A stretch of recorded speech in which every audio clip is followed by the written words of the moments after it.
आपण भारताच्या आदर्श संस्कृतीचे गोडवे गाणाऱ्या देशामध्ये राहतो। आपल्या संस्कृतीबद्दल आपण किती आदर्श आहोत, ईश्वर जळस्थळी काष्टी पाषाणी आहोत, आपण किती दानशूर आहोत, अमुक तमुक असं सातत्याने संस्कृतीचा आपण ढिंडोरा पीटत आलेलो आहोत। अशा एका आदर्श अनेक देवी देवतांनी जन्म घेतलेल्या देशामध्ये काल परवा केरळ नावाच्या राज्यामध्ये मधु नावाच्या एका 27 वर्षाच्या तरुणाने तांदूळ चोरल्याच्या आरोपातून त्याची हत्या झालेली आहे। सुरुवातीला आपण काही मोजक्या देवस्थानांची नावं जरी घेतली तरी जिथे हजारो नव्हे लाखो टन अन्न वाया जातं, धान्याचं तर सोडून द्या, या देशात लग्नामध्ये हजारो टन अक्षदा आपण फेकून देतो, हजारो टन तांदूळ फेकून देतो। एका खेड्यामध्ये वर्षातून 10 लग्न होतात आणि एका खेड्यात वर्षातून 10 लग्न होत असताना एका लग्नात किमान 10 किलो अक्षदांच्या रूपाने तांदूळ फेकून देण्याची प्रथा ज्या देशात आहे त्या देशात फक्त 200 रुपयाचे तांदूळ चोरल्याच्या आरोपातून ईश्वराला सर्वत्र पाहणाऱ्या संस्कृतीमध्ये मधु नावाच्या एका तरुणाला हत्या करावी लागली, हत्या झाली त्याची, त्याला जीव गमवावा लागला। अशा एका देशामध्ये आपण राहत आहोत। म्हणून पहिल्यांदा काल घडलेल्या केरळातील या घटनेचा मी तीव्र शब्दामध्ये निषेध करतो, त्याच्यावर आक्षेप नोंदवतो आणि ह्या सगळ्या घटनेचा आपण एका वेगवेगळ्या टप्प्यातून ह्याचं एक विश्लेषण पाहणार आहोत। पहिल्यांदा केरळामध्ये ज्या ब्राह्मणी हिंदुत्ववादी RSS वादी लोकांचा केरळाच्या संदर्भाने आक्षेप आलेला आहे की केरळामध्ये कम्युनिस्टांची सत्ता आहे आणि कम्युनिस्टांची राजवट किंवा पूर्वीपासून कम्युनिस्ट इथे सत्ता उपभोगत आलेली आहेत। अशा एका केरळ स्टेटमध्ये मधु नावाच्या एका तरुणाची हत्या होणे हे तिथल्या केरळातल्या कम्युनिस्टांना टार्गेट करण्यासाठी RSS ने एक सगळीकडे सुरू केलेलं आहे। याही अंगाने आपण चर्चा करणार आहोत। आणि हिंदुत्ववादी लोकांना मला आणखी एक सांगायचं, जे ब्राह्मणवादी आहेत, जे ब्राह्मणी दहशतवादाच्या त्या झाशामध्ये येऊन लोकांच्या ज्या भावना भडकवणारा जो वर्ग आहे, या वर्गासाठी मला सांगायचं की केवळ केरळातच नव्हे तर जम्मू काश्मीर पासून कन्याकुमारी पर्यंत स्पेशली उत्तर भारतामध्ये अशा घटना सातत्याने होत आलेल्या आहेत, चालू आहेत। या घटनांचं सगळ्यात मोठं प्रमाण राजस्थान, गुजरात, हिमाचल प्रदेश आणि उत्तर प्रदेशामध्ये आहे। त्यामुळे केरळाची घटना ही कम्युनिस्टांचं राज्य अमुक तमुक अशा अंगाने सुद्धा तिचं विश्लेषण हे हिंदुत्ववादी ब्राह्मणवादी करत असतील, त्या अंगाने ते करता येणार नाही। पहिल्यांदा आपण वर्गीय दृष्टिकोनातून डाव्यांच्या संदर्भाने ही भूमिका बघू, ही चर्चा बघू किंवा त्या पद्धतीने आपण एक विश्लेषण बघू की मला डाव्यांसाठी काही प्रश्न उपस्थित करायचे की भारतामध्ये नेहमी रोल मॉडेल कम्युनिझमचं उदाहरण देत असताना वेस्ट बेंगॉल असेल, त्रिपुरा असेल आणि केरळ असेल याचे आपण सातत्याने डाव्या लोकांकडून उदाहरणं ऐकत असतो। भारतामध्ये सगळ्यात सुशिक्षित राज्य, शिक्षणाचं चांगलं प्रमाण असलेलं राज्य म्हणून आपण केरळाकडे बघत असतो। आणि मग असं असताना जिथे शिक्षणाचा चांगला प्रचार प्रसार झाला असताना अशा शिक्षण व्यवस्थेतून अशी माणसं तयार होत आहेत का की 200 रुपयाचे तांदूळ चोरल्यामुळे त्यांना मारावं लागेल? तर मग ही शिक्षण व्यवस्थेतून बाहेर पडलेले लोक हे एककल्ली, आत्मकेंद्री, ज्यांचं परात्मीकरण झालेलं आहे, एलिटेशन झालेलं आहे, हे लोक असे बनलेले आहेत काय, हा एक मोठा प्रश्न आहे।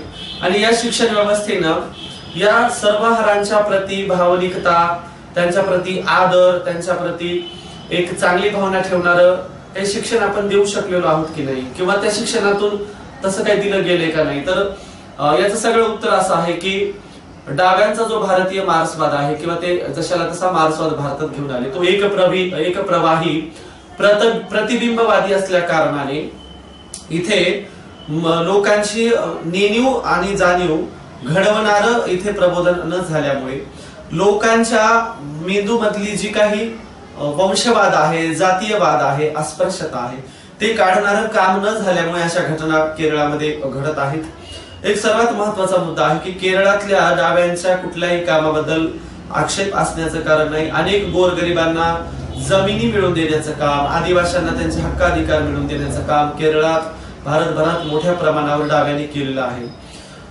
मग प्रॉब्लेम काय आहे की त्या आदिवासींना जमिनी वगैरे मिळवून देऊन सुद्धा असं का घडलेलं आहे? तर त्याचा महत्त्वाचा मुद्दा आहे आदिवासींच्यासाठी श्रमिकांच्यासाठी, सर्वहारांच्यासाठी, शेतमजुरांच्यासाठी लढे लढत असताना आदिवासी, श्रमिक, भूमिहीन, शेतमजूर यांना विरोध करणाऱ्या वर्गाच्या जाणीव नेणीव घडवण्याचं काम या देशात डाव्यांकडून झालेलं नाही.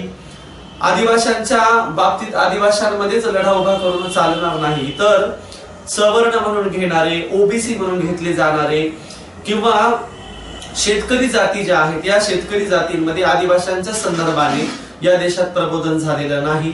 हा केरळच्या संदर्भातला जसा मुद्दा आहे तसा महाराष्ट्रातही आपण बघत आहोत की भूमिहीनांचे, शेतमजुरांचे लढे लढले जात असताना ज्या भूमिहीनांमध्ये शेड्यूल कास्टचा वर्ग येतो, ज्या भूमिहीनांमध्ये, शेतमजुरांमध्ये अस्पृश्य शेड्यूल कास्टचे लोक येतात, त्यांच्यासाठी डाव्यांनी काम केलं, भूमिहीनांचे लढे लढले. पण अस्पृश्यता जाचक आहे. अस्पृश्यता काय आहे या संदर्भात सवर्णांमध्ये, ओबीसी मध्ये, शेतकरी जातींमध्ये महाराष्ट्रामध्ये प्रबोधन न झाल्याच्या कारणाने खैरलांजी पासून काल परवापर्यंत दलितांचा प्रत्यक्ष आणि अप्रत्यक्ष द्वेष करणारी कृत्य महाराष्ट्रातही सातत्याने आपण बघत असतो. म्हणजे काय तर महाराष्ट्रामध्ये आणि भारतामध्ये ज्या हीन भावनेचा रेसिझम आहे, ज्याला वंशवाद आपण म्हणतो, त्या संदर्भाने लोकांचं जाणीव नेणीव घडवणारं प्रबोधन आणि त्या हिशोबातलं कार्य मार्क्सवाद्यांकडून झालेलं नाही. या संदर्भातल्या कृतीला काँग्रेस शरद पाटलांच्या सौत्रांत्रिक मार्क्सवादी तत्वज्ञानातून हा ब्राह्मणी मार्क्सवाद म्हटला जातो. म्हणजे आपण रस्त्यावरच्या लढाया लढत असताना लोकांचा मेंदू तयार करणाऱ्या, लोकांच्या भावना तयार करणाऱ्या, लोकांच्या मेंदूची पकड घेणारं काम आपण करणार आहोत की नाही.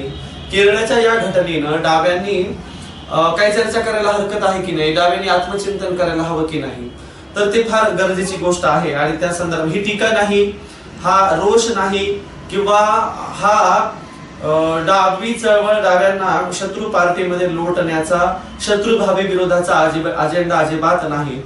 या संदर्भामध्ये तुटलेल्या वर्गाचं ज्यांचं परत्नीकरण झालेलं आहे त्या संदर्भातली ही एक वर्गवादी माझी भूमिका आहे की एक वर्ग सर्वहारांचा आहे ज्याच्यासाठी आपण सगळे डावा वर्ग लढत असतो, आणि दुसरा जो वर्ग आहे शिक्षणाने ज्यांच्यात सुसंस्कृतपणा येत चाललेला आहे, सभ्यपणा येत चाललेला आहे, ते लोक जागतिकीकरणामध्ये, ते लोक ह्या भांडवलशाहीमध्ये आपल्याच सर्वहारा भावंडांशी 200 रुपयाचे तांदूळ चोरले म्हणून मारत असतील, त्यांची कत्तल करत असतील, त्यांचा जीव घेण्याइतपत कृत्य करत असतील, तर मग काय आहे हे सगळं, या संदर्भात काही भूमिका घेतल्या पाहिजेत की नाही.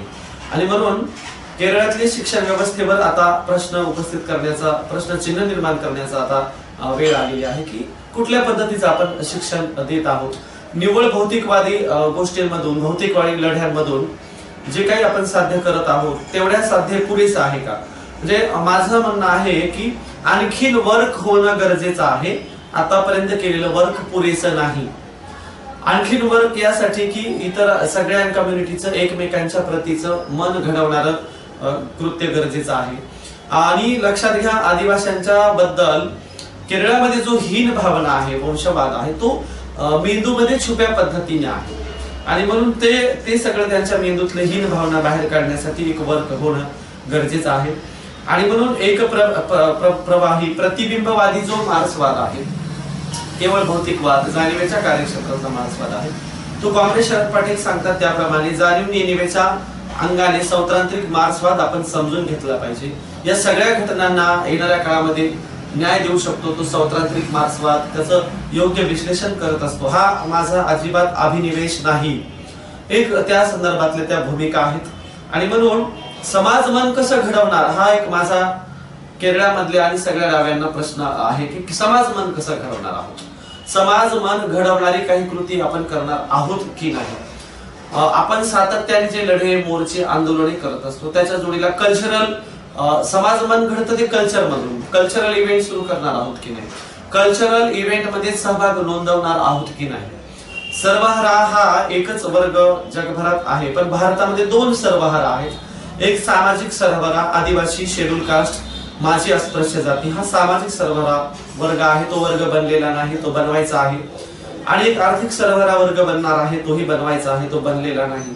आर्थिक सर्वहारामध्ये शेतकरी जाती येतील आणि आर्थिक सर्वहारामधून जे उच्चभ्रू होतील, बिराजदार शेतकरी असतील, बनिया भांडवलदार असतील, त्याचप्रमाणे सामाजिक सरबरामधून जो बाहेर पडलेला वर्ग असेल, शेड्यूल कास्ट मधून जो बाहेर पडलेला आदिवासींमधून जो वर्ग असेल त्याला ब्राह्मणी बुद्धिजीवी आपण म्हणणार आहोत.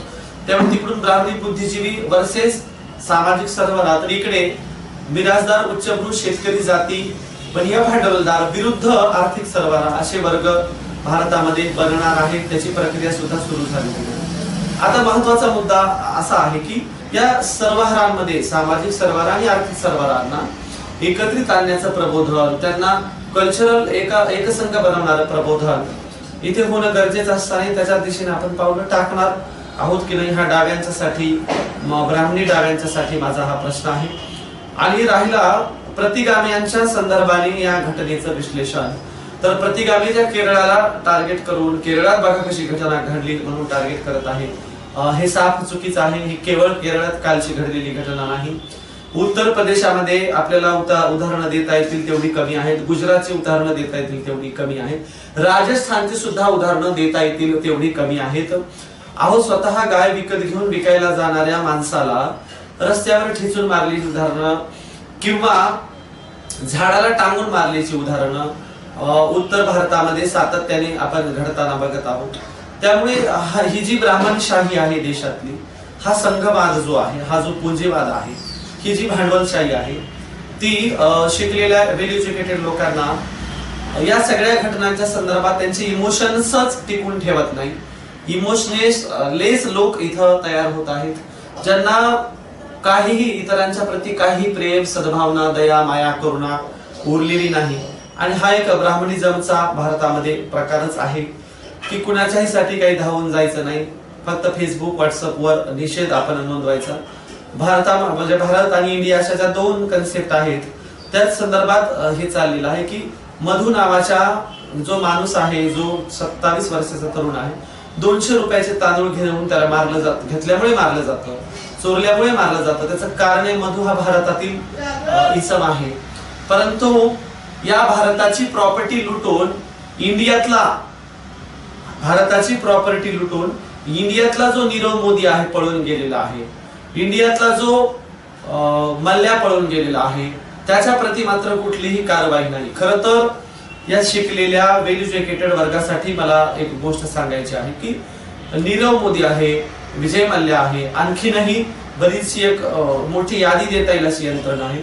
हे लोक भारताला लुटून, भारतीय लोकांना तुच्छ समजून, मजाकू समजून हे लोक देशातला सहजरित्या सोडून निघून जातात. हा प्रचंड मोठा राष्ट्रद्रोह आहे. त्यांच्या मनामध्ये भारतीय लोकांच्या प्रती आणि भारताच्या प्रती घृणा आहे, घृणा. तुम्ही लोक माझं काहीही करू शकत नाहीत अशा हिशोबाने देशात करोडो रुपयांचे घोटाळे करून देश सोडून जातात. हा केवढा मोठा राष्ट्रद्रोह आहे. याबद्दल, राष्ट्रद्रोह केल्याबद्दल, देशाचा अपमान केल्याबद्दल त्यांच्यावर अगदी कठोरातले कठोर कायदे व्हायला हवे, त्यांना सर्वोच्च आणि अंतिम शिक्षा व्हायला हव्यात. आणि त्यासाठी संपूर्ण भारतातल्या वेल एज्युकेटेड वर्गाने दबाव गट उभा करायला हवा. पण असं होताना दिसत नाही. फेसबुक, व्हॉट्सअप आणि निषेध नोंदवताना सुद्धा ही राष्ट्रद्रोही कृत्य आहेत अशा हिशोबाचा निषेध नोंदवलेला जात नाही. तर एक छाटूर मॅटूर पद्धतीने त्यांचा मजाक केला जातो आणि ते पण अगदी मजाकात बाहेरच्या देशात भारताला तुच्छ समजून राहतात. तुम्ही विजय मल्ल्याचे मागचे आलेले व्हिडिओ बघा, तो त्या भारतीय पत्रकारांशी कसा वागतो, जा काय करायचं ते करत म्हणतो, मी भारतात येत नाही असं म्हणतो. म्हणजे भारताच्या प्रती त्यांना काही प्रेम आहे का? भारतीय लोकांच्या प्रती भारत हा लुटायची एक बाजारपेठच आहे. कुणीही यावं, लुटून लोकांना जावं अशा हिशोबातले हे बनिया लोक, हे ब्राह्मण लोक, हे भांडवलदार लोक करत असतात. आणि अशा हिशोबाने भारतीय एज्युकेटेड वर्ग, सर्वसामान्य वर्ग, मध्यमवर्गीय हा जो वर्ग आहे, आव आणणारे जे बुद्धिजीवी आहेत, त्याला ते काही निषेधही नोंदवत नाहीत, राष्ट्रद्रोही कृत्य म्हणूनही हे करत नाहीत. ही अत्यंत देशाच्या दृष्टीने लाजिरवाणी बाब आहे. आणि म्हणून अशा विजय मल्ल्याच्या नंतर असे कित्येक नीरव मोदी तयार होताना तुम्हाला दिसत आहे आणि भविष्यात ते होत आहे. काल परवा ज्या रामदेव बाबाच्या नावाने आपण इतका योगा करत असताना घरादारात हातपाय वाकडे करत आलो होतो. रामदेव बाबाचा फार मोठा फॉलोवर, फॅन वर्ग होता. त्या रामदेव बाबांनी भारताला करोडो रुपयाचं चंदन लावलं. त्या रामदेव बाबाच्या प्रती राष्ट्रद्रोहाचा गुन्हाही दाखल झालेला नाही. त्या रामदेव बाबाच्या प्रती जो रामदेव बाबा चायनीज वस्तूवर बहिष्कार घाला, चायना मूर्ख आहे असं म्हणून जे सांगत होता रामदेव बाबा, तोच चायनाशी रोटी बेटी व्यवहार करणे इथपर्यंत पुढे गेलेला आहे. असा रामदेव बाबा आणि या सगळ्या घटनांचा निषेध आपण नोंदवत नाहीत. राष्ट्रद्रोही कृत्य केल्याबद्दल त्याच्यावर तशा कारवाया होत नाहीत, असं काही होत नाही. म्हणजे बघा, हा देश कोण्या दिशेने हे सगळे लोक घेऊन चाललेले आहेत. म्हणून मधूची जी घटना घडलेली आहे ती ब्राह्मणी दहशतवादातून घडलेली. हा ब्राह्मणी दहशतवाद डाव्यांमध्ये सुद्धा आहे आणि उजवे तर त्या ब्राह्मणी दहशतवादाचे जाहीररित्याच समर्थक फॉलोवर राहिलेले आहेत. हा ब्राह्मणी दहशतवाद यासाठी आहे, हे ब्राह्मणिझम हा यासाठी आहे की दुसऱ्याला हीन लेखणे, दुसऱ्याला तुच्छ लेखणे, दुसऱ्यांच्या आया बहिणींना जिवंत जाळणे, कत्तली करणे, त्यांच्या इज्जत लुटणे किंवा शेड्यूल कास्ट, आदिवासी आणि जे आपल्यापेक्षा खालच्या जातीचे लोक आहेत ते उपभोगासाठीच असतात असं ग्राह्य धरणे, असं समजणे हा ब्राह्मणिझम आहे. आणि म्हणून पाणवठ्यावर पाणी भरायला गेलेल्या स्त्रियांना नग्न करून झुंडशाही बाजूला करून ठेचून मारलं जातं. अशा घटनांचे व्हिडिओ आपण बघितलेले आहेत. किंवा हीन भावनेतून तू तुच्छ आहे, तू नालायक, तू आमच्या कार्यक्रमात कसा येऊन बसलास, आमच्या गल्लीत कसा काय आला, याबद्दल जी वागणूक दिली जाते हा ब्राह्मणिझम आहे. आणि म्हणून मधूच्या बाबतीत वाट्याला आलेली घटना त्याला हीन तुच्छ दुय्यम समजून तो आदिवासी किंवा तो आमच्यात येण्याच्या पात्रतेचा नाही, तो लायकच नाही, या लोकांनी कसं काय आमचे तांदूळ चोरले, ही जी भावना आहे ती ब्राह्मणिझमला सपोर्ट करणारी आहे, ब्राह्मणिझमची भावना आहे. आणि ही भावना देशभरात पसरलेली आहे. आणि म्हणून जाहीररित्या सत्संगातून, प्रवचनातून, कीर्तनातून, कार्यक्रमातून या दुय्यम दर्जाच्या वागणुकीला, ह्या तुच्छ वागणुकीला समर्थन केलं जातं. त्याच्याबद्दल लोकांमध्ये जाहीररित्या बोललं जातं की हे लोक माजलेत, हे लोक त्या पात्रतेचे नाहीत. महाराष्ट्रामध्ये सुद्धा स्पेशली हे सगळं होताना आपण बघतो की ते लोक खूप माजलेत हो, त्यांना सेवा सुविधा सवलती मिळाल्या. ही जी तुच्छतेची भावना आहे, ही दुसऱ्याला कमीपणाची भावना आहे, ही ब्राह्मणिझमची आहे. हळूहळू ती भावना मनात घर करून ती क्रूरपणाने ठेचून मारणे इतपत ती भावनेचा उद्रेक होतो. आणि म्हणून ही भावना साधारणतः महाराष्ट्रात दोन कम्युनिटीच्या विरोधात ही भावना निर्माण करणं चालू. एक शेड्यूल कास्ट आणि आदिवासी हा एकच आपण वर्ग मानूया, आदिवासींच्या आणि शेड्यूल कास्टच्या वर्गामध्ये. आणि दुसरी आहे मुस्लिमांच्या संदर्भाने, मुस्लिम ज्या संदर्भांची भावना आहे की सगळे मुस्लिम हे देशद्रोहीच असतात अशी एक भावना निर्माण करणं चालू आहे. आणि शेड्यूल कास्ट हा जवळ धरण्याच्या पात्रतेचा नाही, हे लोक असलेच आहेत किंवा आदिवासींना लायक पात्रच नाही ते आमच्या बरोबरला बसण्याची अशी एक भावना निर्माण करणं आहे, हा ब्राह्मणिझम आहे. आणि म्हणून कुणालाही जन्माने कमी मानणे, हलकं मानणे, तुच्छ मानणे, नालायक मानणे हा ब्राह्मणिझम आहे. असं काही नसतं. आणि म्हणून डावे केरळातले असतील आणि सगळे इतर परिवर्तनवादी पुरोगामी असतील यांनी आत्मचिंतन केलं पाहिजे, प्रबोधनाचे नवे नवे फॉर्म तयार केले पाहिजे, नवनवीन अंगाने प्रबोधन केलं पाहिजे. आणि लोकांमध्ये ज्या काही मेंदूमध्ये ज्या भावना आहेत त्या त्यांना अभिव्यक्त करायला लावून त्या भावना जर वाईट कृत्य करणारे असतील तर त्याचा आपण त्या भावना बदलवल्या पाहिजे. त्या डोक्यामध्ये जो काही ब्राह्मणिझम आहे तो बाहेर काढला पाहिजे. आणि यासाठी एकत्रित येण्याची ही सगळ्यात महत्वाची वेळ आहे. आणि म्हणून आपण समाजमन घडवणारं काम आपण करूया. समाजमन घडवत असताना, लोकांच्या समस्येवर काम करत असताना, लोकांच्या आंतरिक बाबींवरही आपण काम करूया. अशा संदर्भाने काल जी केरळात घटना घडली त्याचा आम्ही पुन्हा एकदा निषेध करत आहोत. आणि जी काही शिक्षण व्यवस्था आहे त्या शिक्षण व्यवस्थेतही त्वरित बदल करण्याची गरज निर्माण झालेली आहे. कारण ही शिक्षण व्यवस्था तुटलेपणा आणत चाललेली आहे. ही शिक्षण व्यवस्था स्वतःपुरता विचार करायला लावत चाललेली आहे. आणि म्हणून शिक्षण व्यवस्थेत मानवी मूल्य शिकवणारी धडे आले पाहिजे. शिक्षण व्यवस्थेमध्ये लोकांना दुसऱ्यांच्या प्रती आदर, प्रेम, सद्भावना व्यक्त करता यावी असं त्या लोकांचं समाजमन घडवणारं शिक्षण भारतामध्ये येणं गरजेचं झालेलं आहे. अशा ह्या सगळ्या अंगाने पुन्हा भविष्यात काही काम करता येतं का असं आपण एक आगळा वेगळा प्रयत्न करू, विचार करू. आणि सौत्रांत्रिक मार्क्सवादातून काँग्रेस शरद पाटलांच्या ह्या भूमिकेतून माझी ही सगळी भूमिका राहिली आहे की माझं एक वेगळं असं मी मत मांडण्याचा प्रयत्न केलेला आहे. सौत्रांत्रिक मार्क्सवाद माणसांच्या नेणिवेचा जाणीवेचा ठाव घेतो. सौत्रांत्रिक मार्क्सवाद जो काही गुणात्मक फरक आहे, माणसांच्या स्वभावातला, वर्तनातला फरक आहे तो ओळखतं, त्याच्यावर कडी नजर ठेवतं. माणसांच्या हावभावापासून, माणसांच्या कृतीतून व्यक्त होणारा जो काही ब्राह्मणिझम आहे तोही टिकतो, किंवा सौत्रांत्रिक मार्क्सवाद हा भारतीय इतर सगळ्या तत्वज्ञानांच्या संदर्भातून एक आपला आगळा वेगळा ठसा उमटवतं. आणि म्हणून या भूमिकेतून आम्ही आपल्याशी सातत्याने संवाद साधत असतो. आवाज आपला संवाद आपलाचा हा एक पुढचा भाग आहे. आवाज आपला संवाद आपला मध्ये आपण सातत्याने वेगवेगळ्या प्रश्नांवर, समस्येवर, पुस्तकांवर, तत्वज्ञानावर चर्चा करत आलेलो आहोत. आणि या भागामध्ये केरळाच्या दृष्टिकोनातून मला ही चर्चा करणं गरजेची वाटली, कारण केरळात नुसतं शिक्षण आणून तिथल्या भौतिकवादी लोकांच्या समस्या सॉल्व्ह करून तिथे एक स्वर्ग बनवून काही हे फार मोठं साध्य केलं असं होत नाही. तर त्यांच्या लोकांच्या मेंदूमध्ये आपण कशा पद्धतीने शिरला, लोकांचं जाणीव नेणीव कशी घडवली, त्यांचं स्वभाव समाजमन कसं घडवलं हेही बघावं लागतं. जे समाजमन घडवण्यात आपण अयशस्वी राहिलेलो आहोत, कोडे राहिलेलो आहोत. आणि म्हणून केरळाने आता सावरलं तर ठीक आहे, अन्यथा केरळामध्ये भविष्यामध्ये ब्राह्मणिझम यायला, RSS यायला काही वेळ लागणार नाही. त्याची सुरुवात केरळामध्ये संघाने या ब्राह्मणी दहशतवादाने सुरूच केलेली आहे. आता बघू इथून पुढे डावे कसे सावरतात, स्वतःला कसं सावरून घेतात, हा एक फार मोठा भविष्यातला प्रश्न असणार आहे. किंवा डाव्यांच्या हातात केरळ राहतोच की नाही असे, कारण उत्तर प्रदेश आणि उत्तरेतला सगळा भाग आता ब्राह्मणांच्या ब्राह्मणी दहशतवादाच्या ताब्यात आलेला आहे. आता ते दक्षिणेकडे आपलं मार्गक्रमण करत आहेत, कारण ब्राह्मणिझम मध्ये दक्षिणेला फार महत्व आहे. दक्षिणा म्हणजे त्यांना दक्षिण दिशेवर विजय मिळवायचा होता, आता ते त्यांची दक्षिणा मिळवत चाललेली आहेत. अशा पद्धतीने तुम्ही हे सगळं समजून घ्याल या अपेक्षेसह मी या ठिकाणी थांबतो. धन्यवाद. जय भारत.